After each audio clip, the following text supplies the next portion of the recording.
ہندوستان میں جو نا سخت طبیعت آدمی حکمران ہے تو دینداری تھا، اتنا بے دینی تھا، مگر سخت مزاج تھا محمد تغلق۔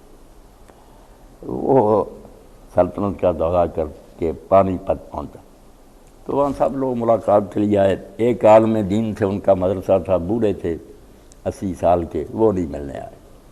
اب سلطان کو نا چغل خوروں نے اکسا دیا کہ کتنے یہ لوگ متکبر اور مغرور ہیں کہ آپ سلطان وقت ہیں، آئے ہیں، یہ عالم ملنے ہی آئے۔ اس نے اپنے کوتوال کو حکم دیا کہ میں دہلی جا رہا ہوں، اس کو وہاں حاضر کر۔ اب کوتوال جو تھا نا وہ نیک لوگوں کا بڑا ادب کرنے والا تھا، مگر حکومت کی مجبوری ہے، اس نے دروازے پر جا کر دربان سے کہا کہ حضرت صاحب سے کہیں کہ میں ملنا چاہتا ہوں۔ جب بتایا گیا تو آپ نے فرمایا اگر تو کوئی دینی کام ہے تو آ جائے، اور اگر حکومت کا حکم ہے تو پھر مجھ سے کیا پوچھنا ہے۔ اس نے اپنے فرض کو ادا کرنا ہی بتایا اس نے کہ اس طرح لوگوں نے آپ کے خلاف شکایت کر دی ہے، مجھے حکم ہوا۔ تو آپ نے نا اپنے کندھے پر اپنا جانماز جو تھا اور رکھ لیا، بیٹا ساتھ تھا، اس کو بھی لے لیا نور الدین کو۔ اب جب دربار میں پیش کرنا تھا نا، بہت ڈیوڑیاں تھیں، جگہ جگہ کھڑے تھے فوجی ہتھلے سنبھالے ہوئے اس دوران، یعنی ماحول ہی ایسا تھا کہ جب گزر رہے تھے تو بچے نے کبھی شاہی دربار دیکھا ہی نہیں تھا، وہ کچھ ڈر گیا کہ ہم کہاں آ گئے۔ تو آپ نے فرمایا بیٹا نور الدین، اللہ بڑا ہے، یہ سارے لوگ اس کے سامنے کوئی حیثیت نہیں ہے۔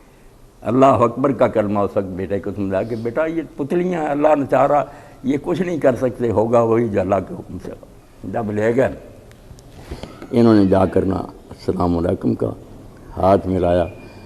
اس نے جب لوگوں کو توقع تھی کہ سلطان بڑا سخت ہے، وہ تو بڑی زیادتی کرے گا، مگر نہیں، زیادتی نہیں ہوئی۔ اللہ نے اتنا رعب ان کا اس کے دل پر ساری برابر بٹھایا، ہاتھ ملایا اور پوچھا کہ مدرسے کا کیا حال ہے، چل رہا سارا، ایسی باتوں میں نہ تھوڑی دیر لگا، اور پھر وہ کہا کہ اچھا رخصت کرو، اور ساتھ جو تھا نا اپنے منشی مصدیوں نے کہہ دیا کہ یہ تھیلی بھی پیش کرنا۔ جب باہر نکلے انہوں نے وہ رقم، جیسے ڈاکٹر صاحب نے کہا کہ بک جاتے ہیں جو لوگ، پیسے پیش کیے۔ آپ نے فرمایا نہیں، مدرسہ اللہ کے سارے چل رہا ہے، اللہ وہاں سارے اخراجات دے رہے، میں نہیں لوں گا۔ جب چل گیا تو اس نے نا پھر سلطان نے کہا کہ آج تک جتنے لوگ میرے ساتھ ملے ہیں انہوں نے ہاتھ ملایا، سب کا ہاتھ کانپتا تھا، بے شک وہ گورنر تھے یا وزیر ہوتے، کانپتا تھا۔ مگر اس بوڑھے نے جب ہاتھ ملایا نا، اتنے زور سے دبایا کہ اگر سلطنت کے وقار کا مسئلہ نہ ہو میری چیخ نکل جاتی، ذرا خوف نہیں۔ 80 سال کا بوڑھا، اور ساتھ ہی کہا کہ اگر وہ یہ رقم وصول کر لیتا میں قتل کرا دوں۔ مگر جب اس نے رقم نہیں نہ لی، میں نے سمجھ لیا کہ یار ان لوگوں کی بے خوفی کا جو ہے نا اثر رہا کہ مجھ سے نہیں ڈرتے، وہ یہی کہ جو ڈرتے ہیں ان کے ہاتھ کانپ نہیں ہیں، جو نہیں دیکھتا کہ سلطان تغلق سے میں نے کیا لینا، وہ کیوں ڈرے گا۔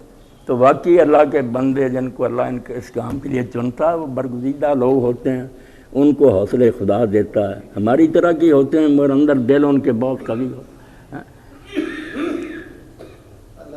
ہاں، سزائے موت سنا دی ظالموں نے، پھر موقع دیا کہ رحم کی اپیل کر سکتے ہیں۔ اب جماعت کے لوگ بھی سے ان کے دلوں میں آتا تھا کہ چلو مولانا رحم کی اپیل ہی کر دیں، یار اتنا بڑا لیڈر ہمیں ملا ہے اس زمانے کا امام۔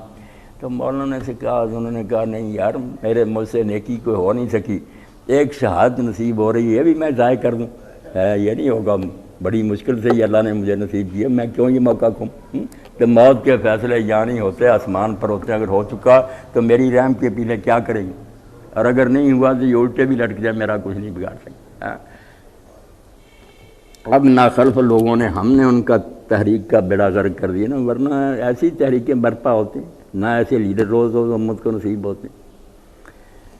اللہ اکبر، الحمدللہ رب العالمین، والصلاة والسلام علی رسولہ الکریم سیدنا محمد وآلہ واصحابہ اجمعین۔ اللہم انصر الاسلام والمسلمین واخذل الکفرۃ والمشرکین۔ اللہم انا نجعلک فی نحورہم ونعوذ بک من شرورہم۔ اللہم استر عوراتنا وآمن روعاتنا۔ اللہم اشف کل مریض، اللہم رد کل غریب، اللہم اقض دین کل مدین۔ اللہم اشفنا بشفائک وداونا بدوائک وعافنا من بلائک۔ ربنا افرغ علینا صبرا وثبت اقدامنا وانصرنا علی القوم الکافرین وصلی اللہ تعالی علی خیر خلقہ محمد و آلہ و اصحابہ اجمعین، آمین یا رب العالمین۔